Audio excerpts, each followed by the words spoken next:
Welcome, everybody, to this Meetings of Mind, the September Meetings of Minds. I'd like to thank you all for taking time to join us, either out of your morning, your afternoon, or your evening, for what I promise will be a fascinating Meetings of Mind. Before we start on this, I'm going to just lay a few things out. First of all, this is one of my huge personal passion areas when we start to look at the impact of sports nutrition. So this is an area that I've spent the vast majority of my career dipping in and out of. The reason why I think it's fascinating, and the reason why I think you'll find it fascinating, whether or not you're involved in elite sports, recreational sports, or no sport at all, is that when we look at the impact and how food brings about changes in the most extreme circumstances. So when we're under the greatest amount of stress, we can learn from that directly what happens all the way across the spectrum, to the people who are sedentary, all the way through to the people who've just taken gold medals at the Olympics. So it gives us a fascinating insight to life at the extremes. You know, if you want to find out the capacity of a motor engine, you know, we go and look at the fastest sports cars, the Formula One cars, the fastest motorbikes. We look to see how those efficiencies work at the furthest point. And it's the exact same when it comes to human performance. We can learn so much by taking that journey. And today, you're in the hands of an extremely capable, motivated, passionate person when it comes to delving into the world of sports nutrition. Prior to my time at joining Zinzino, or even if I'm really honest, way before I'd even heard of Zinzino, I'd heard of this person, because the Sports Nutrition Network is quite a tight-knit community. And I'd heard of this person previously with regards to their presence at conferences, sports nutrition conferences, and in fact even hosting a conference which friends and colleagues of mine had attended. So I was already aware of her work prior to knowing that she was at Zinzino. And in fact, and I may not have explained this to Ida or certainly to anybody else, but it was one of those things that gave me a real assurance about what Zinzino was all about. The fact that they had somebody of this expertise, background, and credibility as a part of their team. And so without further ado, it gives me great pride and pleasure to introduce Ida Marie Pedersen, who is going to talk this morning and take us through this fascinating topic. I'm going to do my best not to get too involved. In fact, I'll let you all into a secret. Prior to us joining this call and hosting this morning, Ida and I jumped on and we were having a chat and got a bit carried away and lost sight of the clock, and then quickly went, oh, we've got to get onto that, because it's an easy conversation for us to get lost in. So I will keep an eye on questions as they come through. If you can drop them into the chat box or the Q&A, I will have a look and I'll do my best to address those questions with Ida towards the end. But otherwise, pens out, paper at the ready, get set to listen. I'll hand over to you, Ida. The stage is yours. Thank you very much. We'll all sit back and listen keenly. Thank you very much, Colin. What an amazing introduction. And you could easily be the one who is presenting today. So maybe next time you will be able to do a sports nutrition talk for us. Okay, so today the topic will be sports nutrition. And my heading for today's talk is personalized diet for optimal performance. This is such a passion to me, sports nutrition. I have been working with athletes for many years now, both within team sports, runners, bicyclists, swimmers, and so on. And sports nutrition is extremely interesting because you get to see all of those small details influencing performance and recovery. This is just a snapshot from one of the locker rooms from one of my teams that I have been working with. It's very important that when you are doing work within sports nutrition that you acknowledge and understand that you have to fuel for the work that you are performing. It's very important to adjust and time macronutrients in order to enhance performance. Because performance in sports depends on mainly two things. It depends on genetics, of course, This we cannot really do anything about. We grow a certain time of centimeters. We have the genetic predisposition that we are born into. But what we can do something about is the amount of exercise that we perform. So exercise is really the key within performance in sports. And my job as a sports nutritionist is to make sure that the athlete recover the best way in order to be able to exercise and join the team for exercises. Recovery and the factors involved in recovery is, of course, nutrition, diet, fluids, sleep, and rest. It's not really that complicated for an athlete as well. A healthy diet for an athlete it could be illustrated by the food pyramid. What is really important is that we have a foundation at the bottom with water, with fruit and vegetables, whole grain, potatoes, milk and dairy, that we include fish, eggs and meat, of course, as very important protein sources, fats and oils, and at the very top, try to avoid or at least decrease the amount of processed foods that we consume a day. This diet will be both balanced, healthy, performance enhancing, and will influence health and immune system. But the problem, as you know, is that in 2021, our diet does not contain of whole foods, it contains of food products. We eat food products. In fact, 60% of the foods that we are consuming today is what is defined as ultra-processed foods.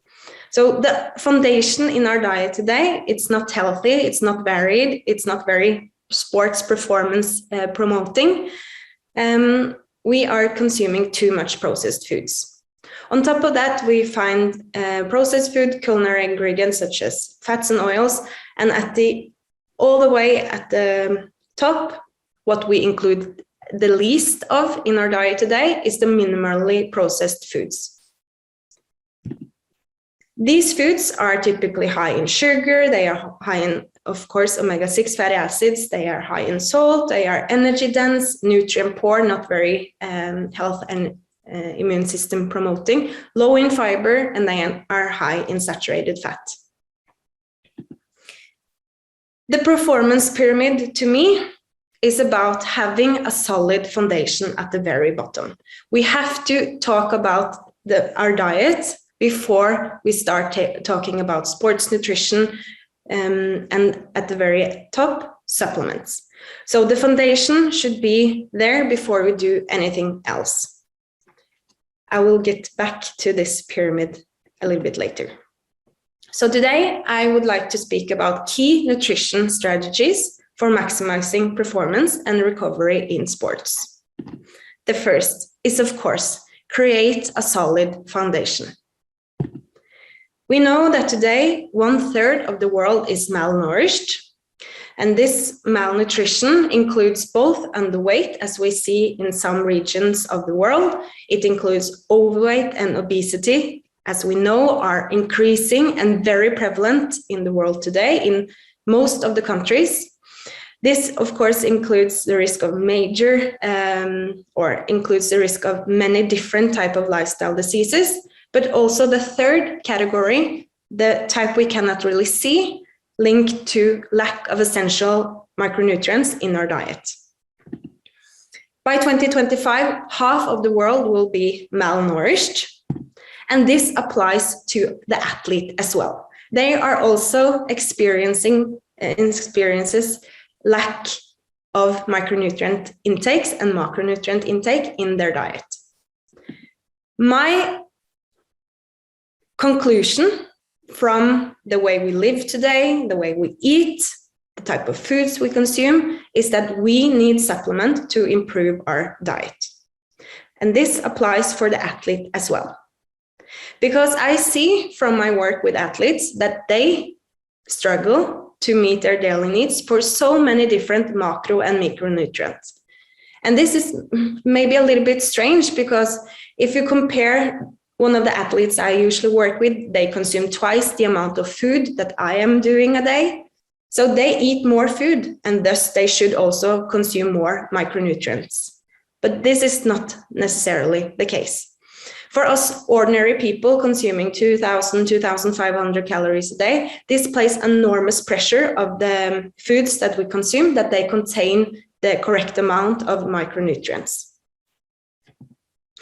So today we are experiencing imbalances in omega-6-3 ratio, in gut microbiota, and also in relation to our essential intake of essential micronutrients. So the performance pyramid for me is, in fact, we need to talk about a balanced diet, but we know that our diet today is not balanced, and thus we will need to incorporate the health protocol for our diet, for our athletes. If we do that, then we can start talking about how to time and periodize different kinds of macronutrients, and on the top, talk about ergogenic acids or ergogenic aids, typically caffeine, beta buffers, creatine, protein powder, and so on. The first thing that we could say, and that we know, is that athletes have an inadequate intake of omega-3 fatty acids. We know that because they are humans too. They experience the same kind of challenges that we ordinary people do in our diet, where they consume too much processed foods containing a lot of omega-6 fatty acids and too little omega-3. In this way, or training in itself is causing a lot of inflammation in an athlete's body. But having this unbalanced relationship between omega-6 and omega-3 fatty acids influence the recovery.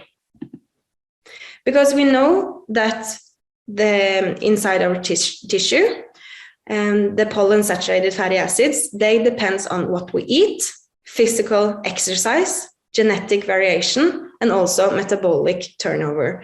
And this is influenced by the magnitude of how much we train and also the intensity. We know that the omega-3 index is a reliable indicator of omega-3 status in the human body. And some studies have shown, although there are not too many studies examining omega-3 status in athletes, some studies have shown that the people who run the most during a week, they have lower omega-3 index compared to runners running less. The same goes with the arachidonic EPA status. I see that I have pointed the arrow the wrong way. It should be, of course, increased AA EPA status with the magnitude of kilometers that you run. So training in itself influences the fatty acid composition in our cells. When it comes to the AA-EPA ratio, it's a biochemical biomarker of cardiovascular events. And I will try to not speak too fast because of the translators. I'm sorry for rushing a little bit, but I have so much on my mind today. Okay, so a high AA-EPA ratio, it will influence the cellular environment. So it will increase a cellular inflammation, increase the risk of cardiovascular events, and also the prevalence of depressive symptoms. So when the AA-EPA ratio goes up, it increases inflammation in the body. And there are some definitions around trying to establish what is low, moderate, elevated, and high. And the cutoff for low goes at 3, the cutoff for moderate at 6, elevated 15, elevated at 7, and then if you have a higher AA-EPA ratio above 15, you have a high risk of cellular inflammation. Omega-3 plays a very important role within sports, both when it comes to recovery and not injured athlete, but also athletes who are injured. There are studies looking at both cognitive processing, so mental capability of concentration, focusing, and so on, the muscle protein synthesis rate, MPS rate, especially if you have a low protein intake in your diet, then omega-3 is very important for making sure that your muscle either maintains or grow through this period. It's important for muscle loss, especially during mobilization. Of course, very important when it comes to inflammation and protection of oxidative stress, muscle soreness, and muscle damage. We know that the average ratio between omega-6 fatty acids and omega-3 fatty acids are above 12:1 in Europe, or even above 25:1 in the rest of the world, for example, America. In Scandinavia, people usually take a little bit more supplement than in other regions of the world, and we know that people in Scandinavia have around a balance around 7:1. But what we want is a balance below 3:1. And why is it that balance oil are working? Well, it's because it's not an ordinary omega-3 supplement. It contains also it contains olive oil, which contains a lot of polyphenols, strong antioxidants who protects against oxidative stress in our body. So it promotes, or the olive oil in combination with omega-3 in our product is not only protecting the formulation within the bottle, it also makes sure that the formulation is utilized and reaches the cells within our organs. I have some statistics from the years I have been working with athletes. I usually see that around 50% have a balance higher than 12:1, which is higher than the average in Europe. And also a lot of them have, in fact, balances above 25:1. Very, very few, maybe 1 in 10, have a balance below 71, although they are living in the Scandinavian countries. So I would say, roughly speaking, that the athletes are somewhat even worse than the average person when it comes to balance. And I have never seen an athlete with a balance lower than 3:1 at baseline at the first test before introducing balance oil to an athlete.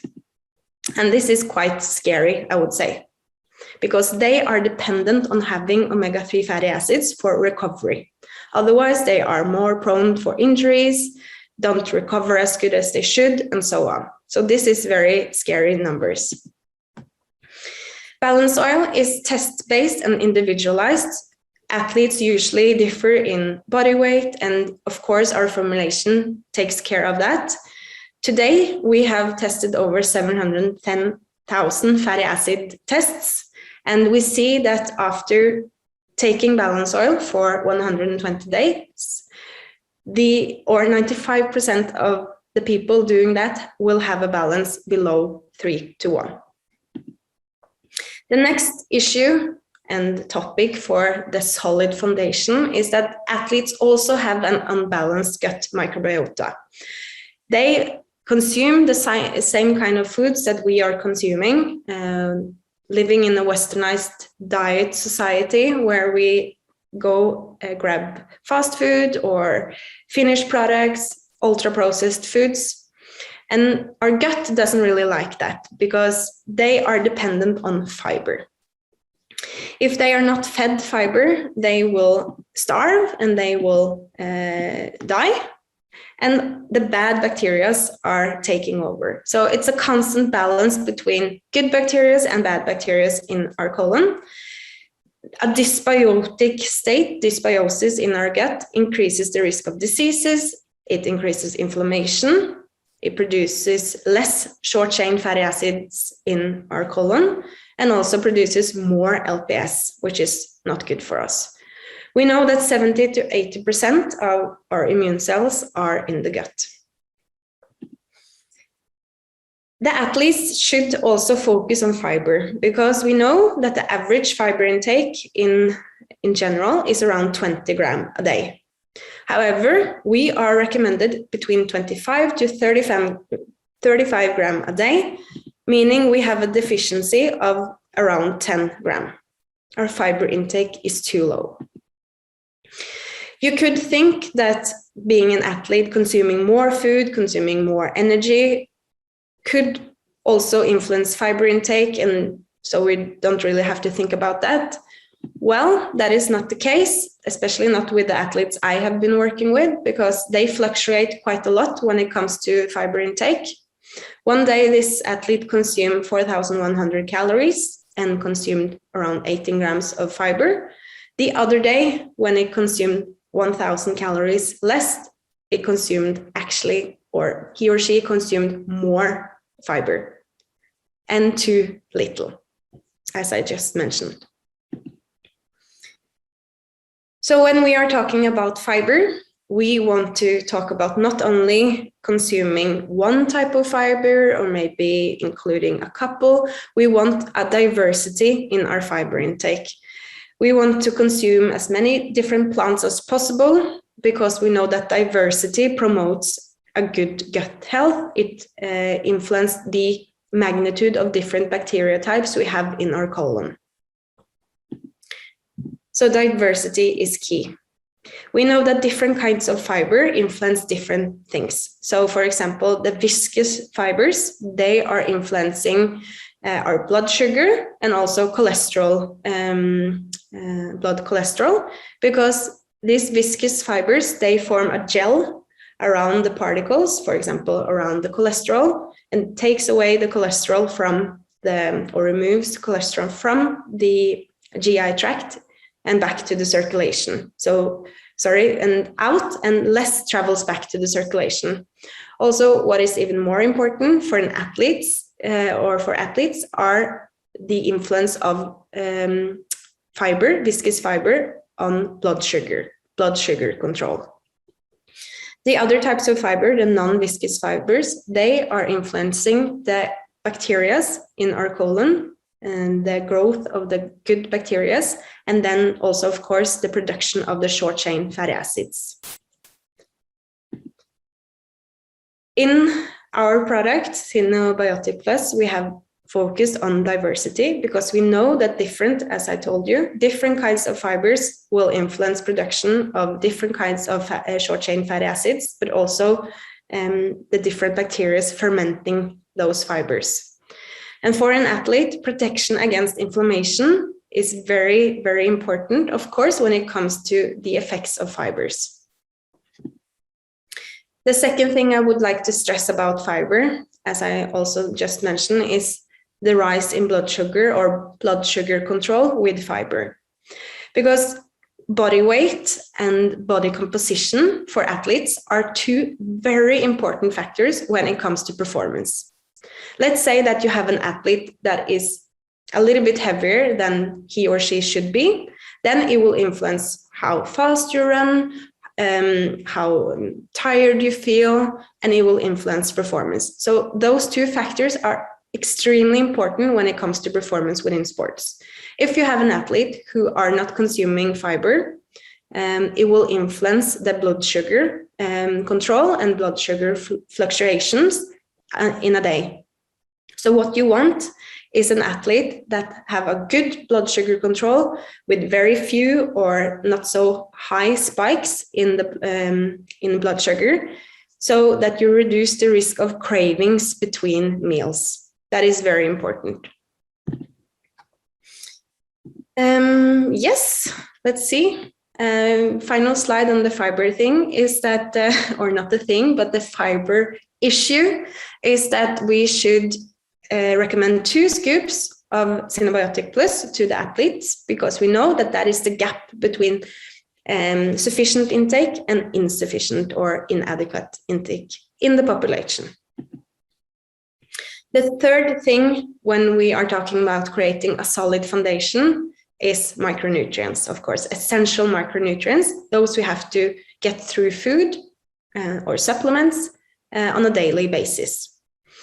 From my work with athletes, I see that although they are consuming much more food, they don't necessarily reach their intake of essential micronutrients. And their intakes or their recommendations for athletes when it comes to micronutrients It's not different from ordinary people like myself. So they have all the tools, or they have more food to work with, but they are not reaching their daily requirements, especially for the ones I have listed here: vitamin C, vitamin D, folate, magnesium, selenium, iron, omega-3, of course, that is a macronutrient, and iodine. The European Food Safety Authority, EFSA, they say, okay, that there are 12 approved health claims when it comes to immune system and vitamins and minerals, 9 in total. And all of these, of course, we have in Extend and Extend Plus. For an athlete, being healthy, free from illnesses, colds, and so on, means that it can train and improve. And remember, in the beginning, I said that the two most important drivers for a professional athlete or a good athlete is the way we are structured from birth, like our genetics, and then how much we are able to train. So being sick all the time with colds, infections, and so on means that you won't be able to train alone or with your team, and that you are not getting as good progress as you should. Also, we know that, for example, vitamin D, as we have in Extend and Extend Plus, is very important for muscle function, and again, of course, performance, and also for reducing the risk of upper respiratory tract infections, colds. To me, yes, I had one more slide. We have a lot of other very important macronutrients as well: iron, iodine, zinc, and of course vitamin C, contributing to different bodily functions important for an athlete. For example, the first 3, they contribute to normal cognitive functions, while vitamin C is important to maintain normal immune function during and after intense physical activity. We also know that the beta-glucans we have in Extend and Extend Plus are extremely important when it comes to the period after intense physical exercise, reducing the risk of getting infections. To me, the health protocol compensates for our modern diet, and this is very important for the athlete as well. Usually we start thinking about more sophisticated, maybe tools like ergogenic acids, as I discussed in the beginning, for example, caffeine or nitrate. But the basics has to be in order first. We have to make sure that we have a solid foundation. This influences everyday performance, recovery, health, and immune system. So to me, the performance pyramid looks like this. And I hope that if you are going to remember one thing from today, it will be this slide. The second topic I would like to discuss is, of course, the next level up, the sports nutrition part, the hardcore sports nutrition. And I have a couple of tips I would like you to focus on here. First of all, when it comes to carbohydrates, much debated. Some love carbohydrates, some love them not so much. Some eat low-carb food, some eat high-carb food, and so on. But within sports nutrition, carbohydrates, they are considered to be the most important fuel when it comes to performance, especially for those who are doing longer intensity sports like running, bicycling, team sports, and so on. There are a lot of different things to talk about when it comes to periodization, I cannot really say that word right now, but when it comes to either increasing or decreasing your intake of carbohydrate per day, the rule of thumb is that you should incorporate the amount of carbohydrate based on the exercise load that you are doing. So for example, if you are training very, very high, you are going to compete in Tour de France. You train over 45 hours a day, then the recommendation is between 8 to 12 grams of carbohydrate per kilo body weight a day. Meaning that if you weigh 100 kilo, just to give an easy example, you will have to consume between 800 to 1200 grams of carbohydrates a day, which is extremely difficult to do. But usually the athletes is not even near those kinds of recommendations.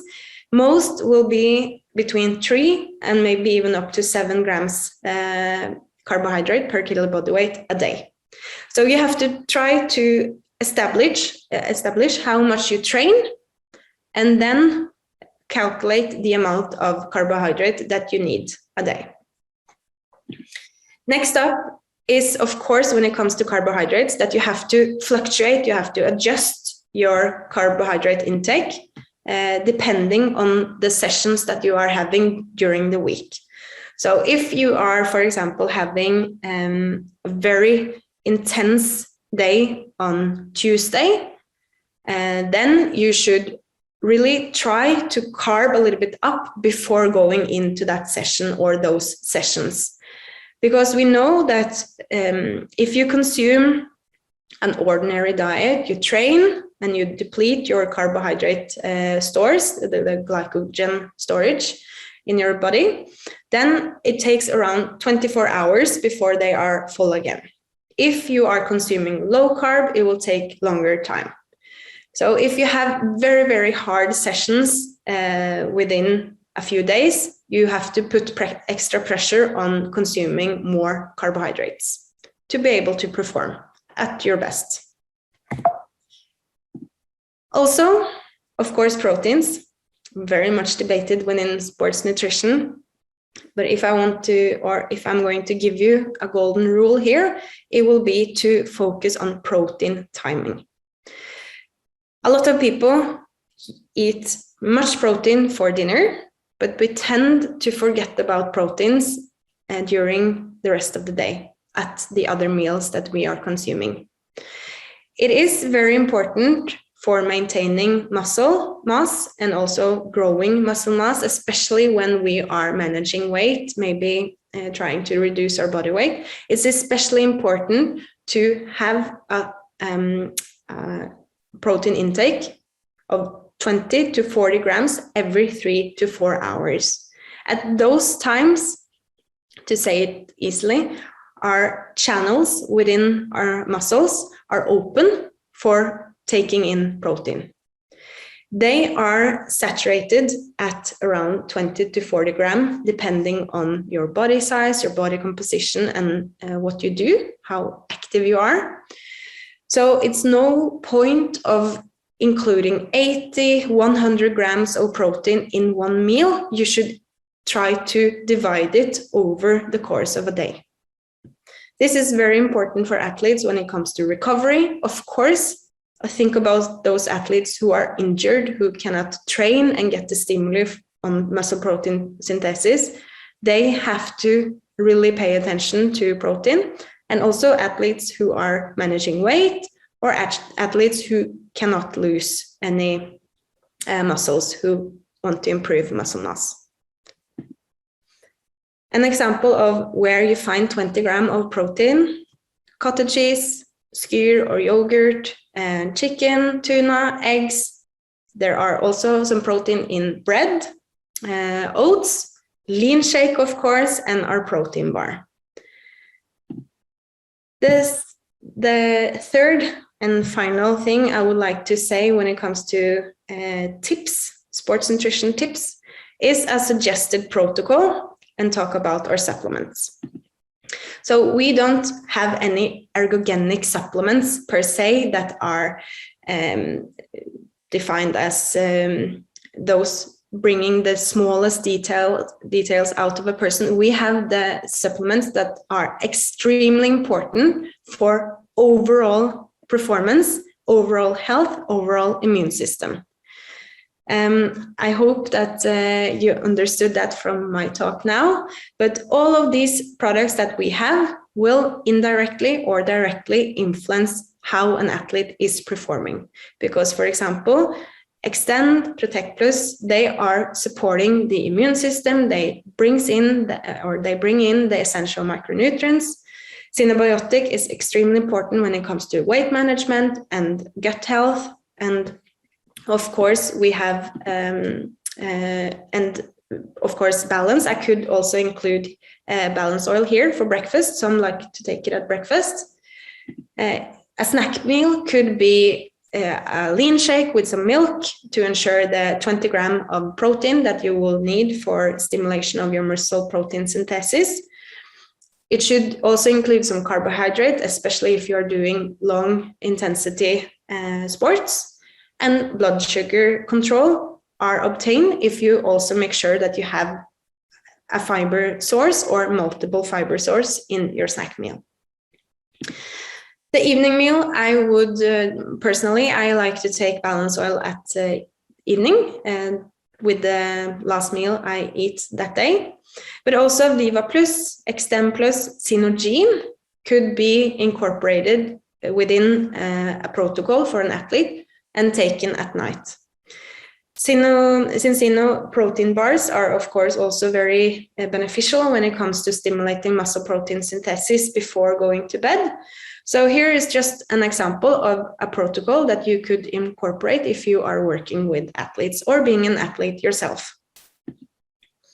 Then the very last thing I would like to speak about today is Ascent. Because going into this talk, I revealed that I have been doing a study with my athletes or some of my athletes, and the product I examined was Ascent.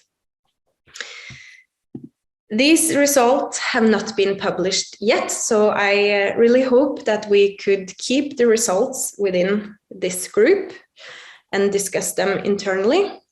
But Ascent were given to the athletes at baseline. Here I also measured a lot of other different things. We had, of course, the balance test, but we had anthropometric measurements, we had food records, we had measurements on recovery, and so on. We included 2 different handball teams in Norway, and we included both a female handball team and a male handball team. The age was between 18 to 38 of age, and it was approximately 54% male players. The athletes were given 2 to 4 capsules a day based on their body weight. And then after 120 days, we took new measurements. Under the time course, we also did some recovery testing. We took some more anthropometric testing, but we only took 1 DBS at baseline and then after the intervention. And here is the results. So when it comes to omega-3, 6-3 ratio, we experienced a 62% reduction. And we also saw 4 athletes who went under 3-to-1 imbalance, which is very good and also exciting, because I know that a lot of people have been discussing a little bit when it comes to the efficacy of Ascent. Also, when it comes to the the omega-3 index, it increased by 71%. The protection value was extremely poor at baseline. 75% of all the athletes had 0 in protection value. And then after 120 days, the athletes improved, or 9 out of 10 athletes improved protection value. And the protection value increased by 250%, which is amazing. The arachidonic acid was elevated at baseline. And you remember I discussed the arachidonic and EPA balance prior in my presentation, but 2/3 of the athletes had elevated arachidonic acid at baseline. And after the intervention with Ascent, this was reduced by 23%. The AA-EPA ratio was very high, above 15 at baseline. But now, after 120 days, it went down on average to be moderate. And we had a 63% reduction in the AA-EPA ratio. And this is very important when it comes to athletes, as I have discussed, in terms of the cellular environment and inflammation. training in itself is causing a lot of inflammation, and now being able to reduce the AA-EPA ratio among these athletes are extremely important. So ASCENT, more details will come when we are publishing this study, but ASCENT improved omega-6-3 balance, improved protection value, it improved the arachidonic acid, it improved the omega-3 index, and also the AA-EPA ratio. That was what I wanted to discuss. I sometimes think about our product as athletes, because athletes, they have a very unique composition as our product do, and they are constantly looking for improvements and to taking the next step. So thank you very much for listening to me and my presentation today. And yeah, maybe there are some questions. Definitely. Thank you very much, Ida. I've actually just been sat making a load of notes myself of things that we can discuss now and discuss later, but I'm going to open up. I mean, you've covered a lot there, Ida. There's a ton of information that covers a broad spectrum. And so I think that's reflected in some of the questions that we've come through. So if you don't mind, I'll pick up a few of those and then maybe explore a few of my own questions, if that's all right. Yeah. So first one, this is an interesting one. And I'd be interested in your take on this, because I might have a slightly different response to this. But Ursula has asked, and this comes up a lot with regards to protein sources and vegans. And that there is much debate around the absorption rates, that they're different, that they vary, that they're not close to 100%. First of all, before we champion into anything else, it's very rare that any source of protein has 100% absorption rate. So that's not isolated to purely vegan considerations. And then there's this notion that the leftovers are transformed into, and I really don't like this phrase, Ursula, cell garbage, but I think I know what you mean. So I guess your question is with regards to protein, and this is in the context of vegans. If a person is consuming, if they're looking for a range of different types of protein sources, I guess it's about that notion of, how much of it can the body make use of, and how much of it is just going towards waste. What are your thoughts on that, Ida? I think it's a very good and maybe also a good question, and maybe a little bit of a complicated area, because if you are going to make sure that you always consume the most bioavailable protein sources, then perhaps you will miss a lot of other beneficial factors with other kinds of foods. So if you are simply trying to maximize protein utilization by consuming animal sourced diet or animal sources, protein sources, then perhaps you will miss a lot of fibers, phytonutrients, antioxidant from the colorful plant-based sources to protein. So it's a little bit difficult, but yes, of course, the animal sourced protein sources are better at being utilized in the body, but it depends. The body also kind of influence and mediate itself, being able to turn on or off the magnitude of absorption for a number of different macro and micronutrients that we consume.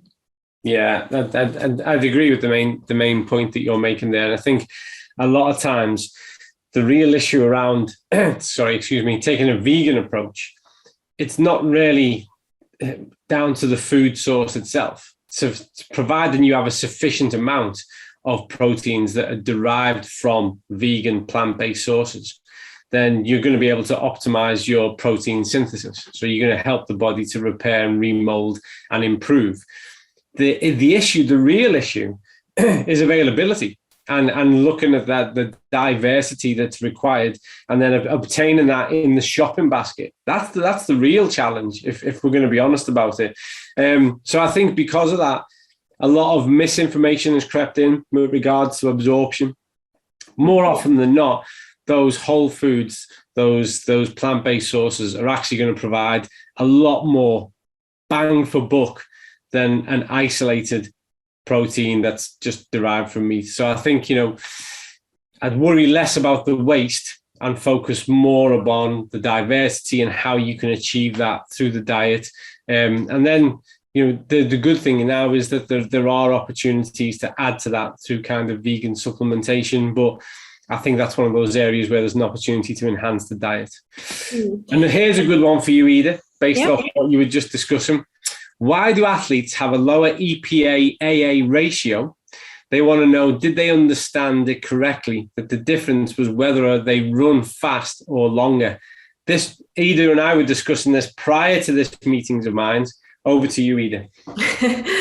Yeah, okay. So first of all is that they have a lower AA to EPA ratio. And this was in that study that I mentioned. And it was linked to the amount of kilometers that you run. So if you run 60 kilometers a week, then you would have a higher AA to EPA ratio compared to those, for example, running 20 kilometers a week. And we discussed this. This is why we were a little bit late into this call, because we discussed what this means in this study, what are results from the SENT study, what is really going on when you are having a group of athletes, starting to take a supplement. They are depleted in omega-3. What is going on within the blood and what is going on within the muscle? Where do you take the measurements? What is going on? What kind of fuel are they starting to use? I think that if I were to try to give some conclusions from my study or our study on Ascent, I would say that having this great decrease in AA, and not as high, but having an increase in omega-3 index, I think that if we were to follow those athletes for a year, we would see other kinds of results than we see now. So I think that when you have an athlete going through a transition or a normal or ordinary person, it takes a little bit of time. There are different things happening at different time points. And we have to try to get the full picture by not only seeing at 4 months, but also maybe after a year. Mm. Yeah, and that's a key part. I think that, and this is really where the literature, the research needs to go, is there's a lot of powerful statements that are readily available that show the benefits to be had when an athlete is above 8% with regards to their index and has a good less than 4-to-1 ratio. What I think there's a lack of, and this is where Ida's work will no doubt contribute, is that understanding of the mechanism and the road, the process, and the time it takes to bring about that change. Because what you need to recognize is that exercise, brings about a huge stimulus of stress on the body on a daily basis. And so when you look at increased distance in kilometers per week, what we're looking at is increased exposure time of stress. And this prompts certain inflammatory markers to do their job. And so that there is a net effect of that. And then also changes and adaptations metabolically to how the body is using these things as a fuel within those instances. So I think this is a real area that we are going to only gain more and more insight around as we continue our reading, but more importantly, as Ida continues her research and investigations down this route. Let me pick up a couple more, if I can just keep you for a couple more minutes, Ida. There's so many questions. Let's have a look. So this one's an interesting one. Children who are training a lot, that's hard to quantify, but children who are training a lot, should they spread their protein intake across the day? Yes, is my initial answer. Children growing very fast, much faster than us adults. We have stopped to grow, but growing fast puts an extra pressure on, of course, what we consume and what we eat. So having, I struggle to find the English word, but having meals at the same times throughout the day is both very beneficial when it comes to stability for that child, but also, of course, making sure that we have a constant fuel for our muscles, the bones, and so on. So in the protein sources, you also usually, if we talk about animal-based, you also find calcium, which are extremely important for our bone health during childhood and adolescence. And other very important micronutrients such as iodine being extremely important. We have vitamin D in some enriched dairy sources, all very influential for the child. So yes, I would say that it's a good idea to periodize the intake of protein, but also I would like to say that we should never start to count calories or count grams when it comes to children. We shouldn't do that as adults as well, but especially don't put that pressure on your child, please. Absolutely. And the only thing I'd add to that question is, if your athlete is doing a lot of sport, and especially if you think your child is going to develop into, a good athlete and maybe a professional athlete, what we like to inherit are athletes, humans with really good eating behaviors, so that they are used to having a diverse diet that's fundamentally based on whole foods, that they have a really healthy mindset about variation and the types of foods that appear at different opportunities throughout the day. And I can't echo and I cannot support that statement anymore. Do not teach your child to count calories. Do not do that. Don't burden them with that. It hasn't worked for anybody else. It won't work. For the definition of insanity is to repeat the same process and expect a different outcome. And we've been teaching people for decades to count calories, and it's not worked. So don't do it to your children. Right. Let's have one more question, Ida, and then I promise that we'll let you go. Here's an easy one. I'll do this one, then I'll ask you one more. First of all, they've given out a huge thanks for your inspiring speech, and then they've asked, are the products approved by WADA? Our products are all Informed Sport certified, which is the highest level of certification there is. It is the requirement from WADA to ensure there's no cross-contamination and that the products are safe and effective. So a resounding yes to that. So let me ask you one more question before I let you escape. So here's one. This is a more general one. Would people who exercise regularly but not considered athletes, and I'm asking this because Ida and I were discussing this earlier as well, so maybe 1 hour per day, 5 to 6 days a week, a moderate to high level, struggle to get in balance with the standard amount of balance oil, would they need to increase their dosage to see a shift? Yeah, this is a good question, and I can't really answer that because we haven't done the study. So if we were to do an intervention based on you, we would get the answer. But my guess is that if you are training, being a recreational active individual, then you will get in balance by using balance oil. I am doing the same. I'm training for approximately 1 hour a day, every single day of the week running. And I got in balance after just 4 months, the standard protocol.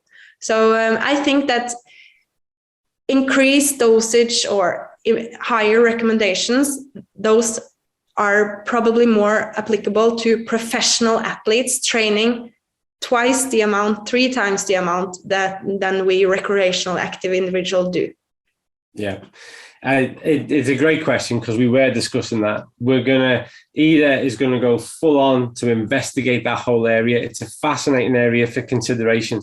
My only tip would be is to, whenever anybody starts taking balance oil, is to take the recommended dose, do your test and your retest and see what the results are.